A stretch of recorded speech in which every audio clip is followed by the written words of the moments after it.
9시 41분 구간 지나고 있습니다.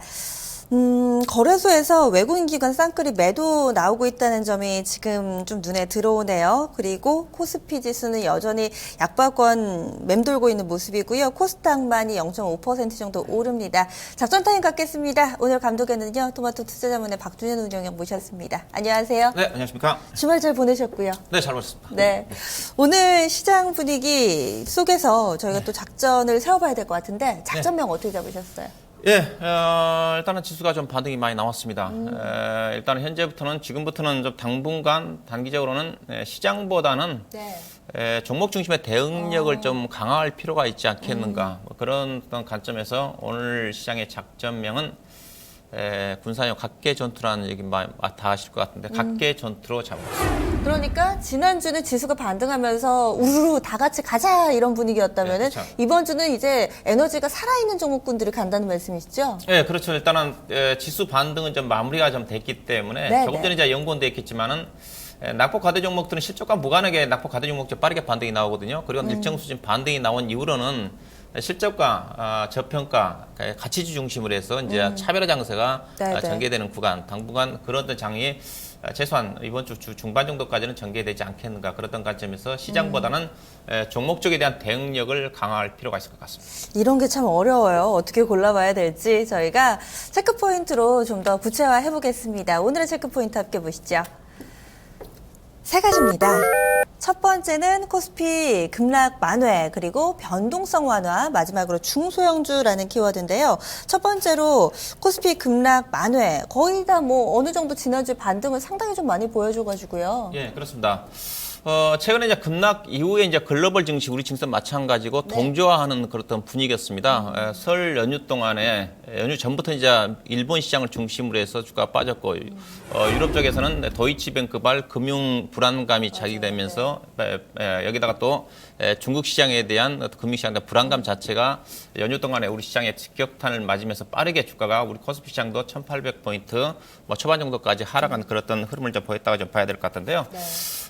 준비한 최근에 글로벌 시장의 지수 하락을 제가 표를 좀 준비했었는데 보게 되게 되면 거의 다 최근 하락폭을 다 만회가 된 것 같습니다. 보시다시피 선진국 시장 다우, 나스닥, 독일, 프랑스 보게 되면 거의 부합 수준까지 0.1% 정도 내외니까 지난주 금요일 기준에서 거의 반등이 전개된 것 같고요. 지금 기간이 2월 5일부터 2월 5일이죠. 왜냐하면 그렇죠. 추석 전후까지네요. 그렇죠. 추석 전후부터 주식시장이 급락을 했거든요. 우리 시장은 2월 5일 날 약간 반등하면 끝났지만은 글로벌 시장에 일본 시장을 중심으로 2월 5일부터 급락 분위기가 전개됐기 때문에 2월 5일부터 지난주 금요일 날까지 본다 한다면 선진국 증시는 거의 일본 시장을 제외하고는 거의 회복이 좀 됐다고 봐야 될 것 같고, 중국 시장 같은 경우는 개장을 했지만은 설 연휴 개장을 했지만은 그 이후로 좀 반등이 나오면서 플러스권인데 코스피 시장을 본다 한다면 코스피 시장은 지금 딱 보합입니다. 0.0%대인데 우리 코스피 시장도 2월 4일 날 종합주가 지수가 1916이었습니다. 지난주 금요일 날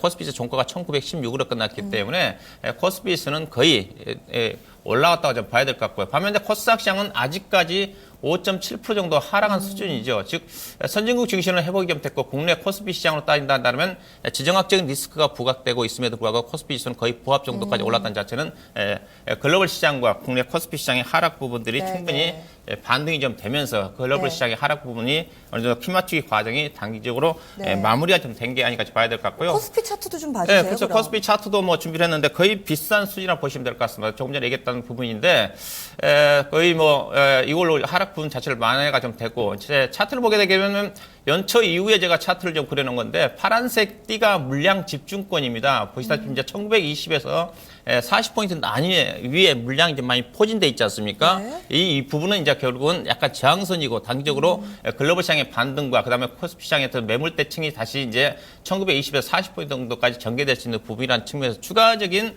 어떤 긍정적인 모멘텀이 부각이 돼야지 코스피 지수가 상승할 수 있는 그런 또 위치라는 관점에서 단기적으로 시장이 약간 소강 국면 내지는 정체 상태에서 행보하는 국면이 전개되지 않겠는가, 그런 어떤 관점에서 지수가 상승하기 어려운 부분이기 때문에 그런 어떤 부분도 종목별 대응력을 강화하는 그런 시장이 필요하지 않겠나 봐야 될 것 같습니다. 급락하기 이전 수준까지 원상복구 시켜놨으니까 더 오르기엔 약간 조금은 부담스럽다? 뭐 이렇게 볼 수도 그렇죠. 있는 거죠. 주간 단위로 지난주 보게 되면 4%? 작년 10월 달 이후로 주간 단위로 본다는 가장 큰 많이 폭으로 올랐어요. 반등이 네. 나왔거든요. 그렇기 때문에 네. 약간의 또 숨고르기 장세가 전개될 가능성이 크다는 그런 관점에서 네. 이해할 필요가 있을 것 같습니다. 두 번째 키워드가 변동성 완화였죠. 예, 일단은 이제 추가적으로 이제 하락할 부분을 좀 봐야 될 것 같은데, 위로는 약간 제한적이라는 그것도 부분을 좀 언급해 드렸기 네. 때문에, 추가적으로 현재 부분은, 하락할 부분은 일단은 개인적으로 크지는 않다고 좀 보고 있습니다. 그동안 1월 달 이후에 글로벌 시장의 악재 요인으로 작용했던 부분들, 대표적으로 미국의 이제 3월 달에 금리 인상 부분이라든가 중국 금융시장의 불안이라든가 그다음 설 연휴 동안 진행됐던 도이치뱅크발 금융시장 불안이라든가 이러한 악재 요인들, 더기다 또 유가 부분 자체도 최근 들어서는 그때 동결이라든 감산이 좀 전개가 좀 되면서 어느 정도 하방이 지지가 될 수 있는 그런 여건이 형성이 좀 돼 있거든요. 달러 부분 자체도 상대적으로 지금 약세 부분이 전개되고 있기 때문에 이런 또 글로벌 시장의 악재 요인들이 어느 정도 완화가 된 부분이기 때문에 하방이 충분히 좀 지지가 좀 될 수 있는 또 부분이고, 그리고 향후에는 이제 정책에 대한 기대감이 조금 그래도 기대할 수 있는 그런 부분들이 있습니다. 오늘 이번 주 말에 있을 26, 27일 있을 G20 재무장관과 그다음에 중앙은행장들의 회담이 상해에서 열리고 있는데, 이런 부분들이 정책적으로 과거에도 이런 G20 회담을 통해서 정책적인 부분들이 공조가 형성이 되면서 금융시장이 빠르게 좀 회복이 좀 됐거든요. 그런 또 기대감이 작용할 수 있을 것 같고, 3월 달에 가게 된다면 중국 쪽에 전인대라든가 그런 기대감, 그다음에 유럽 중앙은행에 대한 통화정책에 대한 양적완화에 대한 그런 기대감들이 좀 반영될 수 있는 그런 부분들이 충분히 하방이 지지가 될 수 있는 그런 시장 여건이라는 관점에서 전반적으로 상방도 제한적이기 때문에 하방도 제한적인 그런 부분 쪽에서 변동성이 좀 더 완화가 좀 되면서 기간 조정 성격이 이어지지 않겠는가. 즉 안도 랠리가 연장될 수 있는 부분이 있지만 단기적으로 상승 여력이 많이 올라왔다는 측면을 좀 보셔야 될 것 같고, 다만 위로 올라갈 수 있는 부분 자체는 또 글로벌 경기 부분 자체가 상당히 여전히 안 좋은 여건이기 때문에 그렇던 펀드메탈 측면에서 좀 강화되는 그런 여건이 모멘텀이 형성이 돼야지 종합주가 지수가 1940, 50 정도 상승하는 그런 국면이 전개될 수 있다는 관점에서 단기 상승과 맞물려서 조금 숨고리 장세가 펼쳐질 가능성이 크다고 봐야 될 것 같습니다. 지난주는 정말 지수를 보기만 해도 상당히 좀 어지러웠죠. 막 5% 밀렸다가 2% 오르다가 막 그랬는데, 앞으로는 이런 부분은 좀 제한될 것이다, 이렇게 말씀하셨어요. 그리고 마지막 키워드 중소형주. 중소형주가 좋다는 건지 안 좋다는 건지 상당히 좀 솔깃하거든요. 어떻게 좀 보시나요? 일단 상대적으로 지수가 올라가기 어려운 국면이기 때문에 단기적으로 이제 중소형 종목들, 즉 지수와 무관한 종목들이 좀 부각되지 않겠는가, 그런 관점에서 좀 말씀 좀 드리고 싶은데요. 네. 일단 조금 전에 표를 보시다시피 코스피 시장은 다 만회가 됐지 않습니까? 근데 네. 코스닥 시장은 일본 시장 다음으로 아직까지 낙폭이 큰 시장입니다. 한 절반 돌렸더라고요. 그렇죠. 약간 반 정도 대대적인 비교기 때문에 네, 상대적으로 물론 코스피 시장이 조정을 받으면 그렇다고 코스닥 시장의 종목들이 빠르게 회복되지는 않겠지만 상대적으로 그래도 상승 쪽의 모멘텀이 부각되지 않겠는가, 네. 그런 쪽에서 가격 메리트가 부각되고 있는 시장이 코스닥 시장 중에 중소형 종목들이 좀 봐야 될 것 같고요. 수급적으로 한다라면 수적으로 본다면 최근에 했던 코스닥 시장 같은 경우 주가 하락했던 부분 자체가 기관 투자가들의 매매입니다. 특히 이제 중소형 종목들이 상승하기 위해서는 외국인 매매보다는 기관 투자가들의 수급이 중요합니다. 그래요? 그래서 네. 표를 보시게 되게 되면 코스닥 시장 주가가 빠졌던 부분 자체는 2월 3일 이후부터 코스피 시장은 기관 투자가들이 그 기간 동안에 약 27조 7천억을 매수했더라고요. 근데 코스닥 시장은 보시다시피 거의 2월 3일부터 지난주 금요일까지 지난주 목요일까지죠. 네. 목요일까지 약 5천억 가까운 집중적인 매도가 나왔는데, 네, 지난주 금요일 기점으로 해서 매수로 돌아섰지 않습니까? 돌아섰고. 오늘도 사고 있어요? 그렇죠. 오늘 또 약간 매수가 좀 돌아가고 있는 것 같고, 반면 이제 코스피 시장 같은 경우 또 기관 투자가들이 지난주 금요일 날부터 매도가 나왔습니다. 매도가 나왔고 또 주식형 펀드 자금 자체가 보니까 6일 만에 좀 더 빠져나간 것 같습니다. 네. 그래서 기관들에 대한 수급 여건이 약화된 국면 쪽에서는 아무래도 기관 투자가들이 대형주보다는 중소형 종목들, 개별 종목 중심으로 관심이 쏠릴 수 있다는 그런 관점을 본다 한다면, 그런 기관 수급 여건을 고려본다 하더라도 상대적으로 중소형 종목들에 대한 네. 어떤 상대적 우위가 당분간 펼쳐질 가능성이 있지 않겠는가, 그런 관점에서 종목별 네. 대응을 좀 강화할 필요가 있을 것 같습니다. 기관 매기가 코스피에서 코스닥으로 이제 좀 넘어가고 있다, 이렇게 좀 봐주셨는데, 그러면은 지금까지 저희가 작전을 딱 세워봤습니다. 지수는 박스권, 여기에서 중소형주 주주 보자. 그럼 어떻게 오늘장 좀 대응을 해볼까요? 네, 일단은 전체적으로 시장은 기술적인 이제 낙폭 과대 종목들에 대한 반등은 어느 정도 마무리가 좀 됐다고 좀 봐야 될 것 같고요.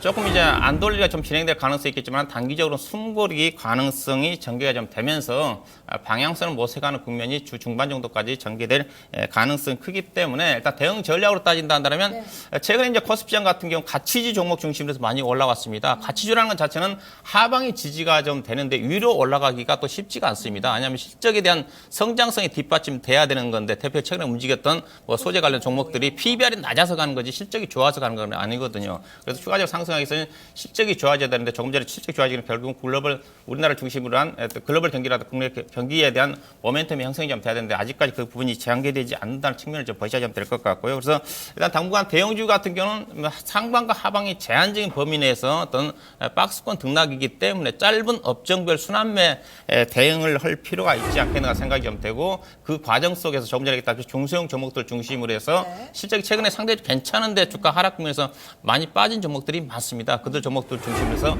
키 맞추기 과정이 전개될 가능성이 크지 않겠는가 그랬던 관점에서 종목 고르는 걸 좀 더 팁을 주셔야 될 것 같아요. 그렇죠. 중소형 종목들 중심의 어떤 차별하고요. 그러니까 대형주 내에서도 업종 내 차별합니다. 예컨대 하학 업종 내에서 최근에 독보적으로 움직이는 종목들이 대한유 같은 경우는 PER이 6배밖에 안 되거든요. 업종 내에서 가장 저평가입니다. LG화학 같은 경우는 작년 실적이 15배인데 6배밖에 안 되기 때문에 그런 움직임들이 전개되고 있는 그런 부분이기 때문에 코스피 시장 내에서도 실적 호전 종목 중심으로 차별화 진행되기 때문에 업종 내 어떤 종목별 차별화 연대 주셔야 될 것 같고 가급적 어떤 시장과 주사 무관한 중소형 종목들이 아무래도 유리하지 않겠나 봐야 될 것 같고요.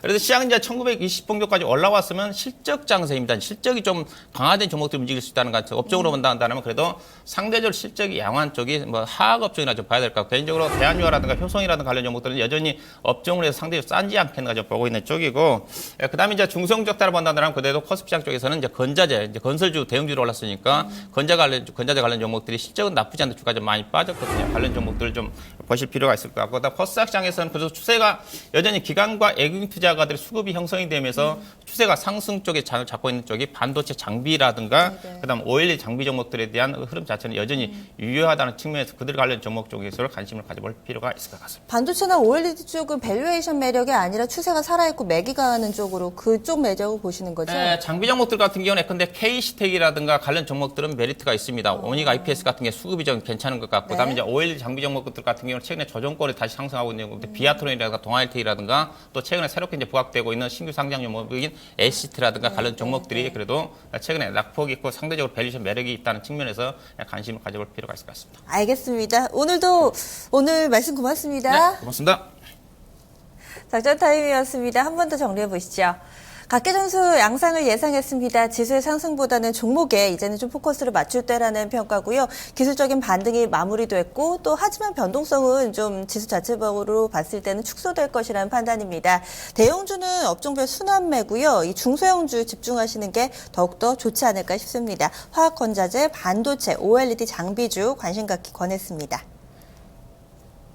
1시간 30분 동안 이렇게 좀 꾸려봤는데요. 저희가 지금까지 투자에 대한 도움 말씀드렸습니다. 하지만 종목의 상승과 하락을 보장하지는 않는다는 점 말씀드립니다. 여러분들의 신중한 판단만이 남아있으니까요. 남은 시간 잘 활용해 보시기 바랍니다. 그럼 여기서 인사드리겠습니다. 시청해 주셔서 고맙습니다.